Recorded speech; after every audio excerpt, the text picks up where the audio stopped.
Alors, est-ce que c'est un phénomène qui est là pour rester? Marie-Michel Larrivée, chargée de cours à l'École supérieure de mode à l'UQAM, est avec nous. Madame Larrivée, bonsoir. Bonsoir. Alors, Shein, c'est le début d'un phénomène qui prend de l'ampleur ou quoi? C'était déjà présent, en fait, beaucoup présent sur les plateformes en ligne. Ce qu'on voit de Shein, c'est qu'ils vont souvent offrir des très, très bas prix. On a vu beaucoup de publicité ciblée, là, surtout sur les réseaux sociaux. Tout le modèle d'affaires est basé là, sur une production rapide, puis aussi sur le fait qu'on va faire beaucoup de publicité sur les réseaux, des tendances très, très courtes. On va aller là-dessus aussi. Donc, quand on dit ultra jetable ou rapide ou tout ça, c'est qu'on achète, passez-moi l'expression, mais c'est cheap. Là. Ça coûte vraiment pas cher, mais en même temps, on a en échange un produit qui tient 3 fois puis c'est fini.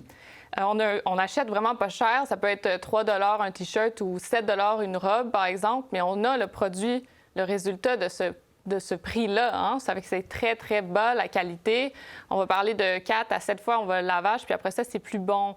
Donc, on ne peut plus vraiment le porter. Les coutures vont se mettre à se découdre. Le textile est souvent très lâche. C'est des produits qui sont souvent 100 polyester. C'est un dérivé de pétrole. Très peu de qualité. On va comprendre qu'il y a beaucoup d'enjeux environnementaux aussi autour de ça. Et il y a des enjeux reliés à la surconsommation. C'est parce que tout ça se retrouve, bon, oui, dans des déchets, c'est un enjeu environnemental, mais c'est un enjeu de surconsommation. Oui, définitivement. Bien, c'est certain que les algorithmes font beaucoup de publicité. Tout sur la plateforme, c'est fait pour qu'on consomme rapidement. Il y a même une roue là, qui apparaît au début, dès qu'on atterrit sur la page. Il y a une roue pour nous faire acheter encore plus. Bien sûr, il y a des rabais. C'est vraiment un cycle très, très, très accéléré pour pas qu'on y pense et pour que les gens consomment de plus en plus. Et dans quelle mesure, Mme Larrivée, c'est implanté?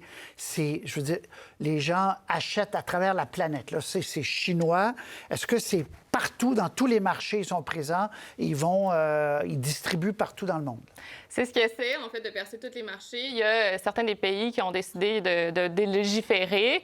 La France était en chemin vers légifération également avec une nouvelle loi qui a été votée là, sur, ça s'appelle la mode jetable, la mode ultra jetable.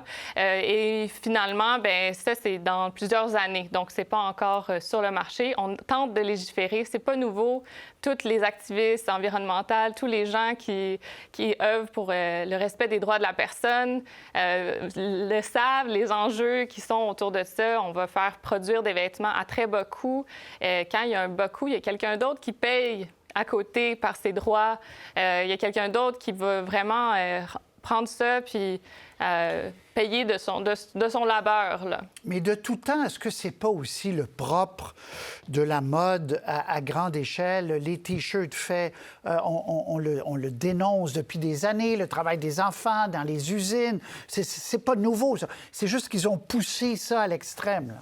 Oui, ils ont poussé ça à l'extrême. C'est aussi, derrière, là, un vêtement, ça va être plusieurs étapes, dont la confection à la fin, mais la conception d'un vêtement qui est habituellement fait par un humain. On va faire le dessin, on va envoyer ça au patron, on envoie ça à la confection. En ce moment, ça, c'est toute l'intelligence artificielle qui le fait. Et ce que ça arrive, c'est que souvent, l'intelligence artificielle ne va pas prendre des nouveaux modèles. Donc, on va avoir des répliques telles quelles, donc on vole de propriété intellectuelle des petits designers, dont certains au Canada se sont fait voler complètement leur propriété intellectuelle. On voit même Donc, sur tous les fronts, c'est problématique, là. Oui. Environnementale, surconsommation, économique, travail fait dans des conditions, vol de droits d'auteur, ça coche toutes les cases de ce qu'il ne faut pas faire. En plus, ils vendent des poupées. Ils vendaient des poupées gonflables pour la pornographie, pédopornographie. Je veux dire, est-ce qu'au Canada, on aura une loi contre ça? Je ne peux pas m'avancer sur les lois au Canada, mais on le voit en France, ils veulent protéger leur patrimoine. Hein? La mode en France, c'est quelque chose de très culturel. Et c'est intéressant aussi qu'on voit arriver ça à Paris, une des grandes villes là, en mode on appelle les Big Four. Puis c'est la plus grande puissance en mode dans la haute couture est réservée qu'à Paris. Okay. Et ça arrive à cette place-là. En quelques secondes, Mme Larrivée, il y a eu une boutique éphémère à Montréal là, cet été de cette compagnie. Oui, il y a eu une boutique éphémère, en effet. Je pense qu'il y a de la grogne qui commence à se faire percevoir. Il y a des gens qui ont été à la boutique, en effet. Je pense qu'il y a peut-être une éducation à faire entre le portefeuille, oui, Les prix sont bas, mais il y a beaucoup d'enjeux qu'on vient de discuter là, qui viennent avec ces vêtements-là. Très clair. Mais s'il n'y avait pas de clients, ça ne marcherait pas. Il faut qu'il y ait des gens qui veulent acheter ça. Merci beaucoup.